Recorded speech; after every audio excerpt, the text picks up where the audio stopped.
नमस्कार बालदोस्तांनो, मी दीपाली पाटील. माझ्या E2A अर्थातच एज्युकेशन टू ऑल ह्या यूट्यूब चॅनलवर तुमचं सगळ्यांचं स्वागत करते. विद्यार्थी मित्रांनो, आज आपण विशेषण हा भाग घेऊन आलेलो आहोत. तर विशेषण म्हणजे काय?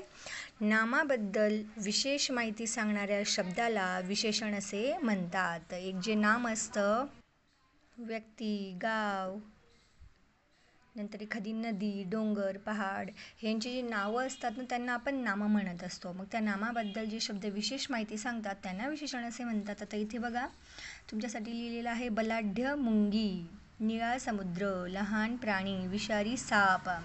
विद्यार्थी मित्रांनो, मुंगी आहे पण कशी आहे? बलाढ्य. मग ह्या वाक्यामधलं बलाढ्य हे काय झालं? त्या मुंगीबद्दल माहिती सांगणारा शब्द म्हणजेच विशेषण.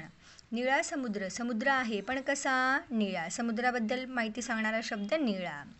लहान प्राणी, प्राणी आहे पण केवढा? छोटासा, लहानसा. मग लहान हे आलं त्या ठिकाणी विशेषण. आणि विषारी साप, साप आहे पण कसा आहे साप? अत्यंत विषारी. मग सापाबद्दल विशेष माहिती सांगणारा शब्द आहे विषारी. येते लक्षामध्ये?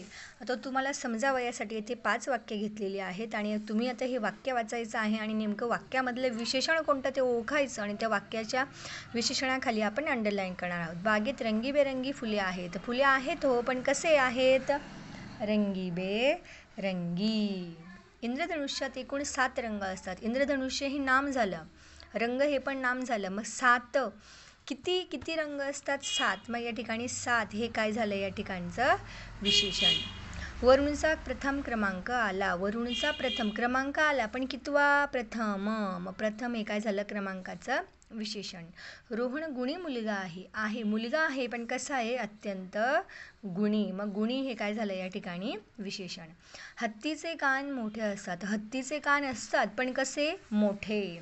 मग मोठे हे काय झालं या ठिकाणी विशेषण. येते लक्षात? तर ह्या पद्धतीने विशेषण हे तुम्हाला वाक्यातलं ओळखता आलं पाहिजे. भेटूया उद्या पुढल्या व्हिडिओत. Bye bye. वाचा आणि सराव करा.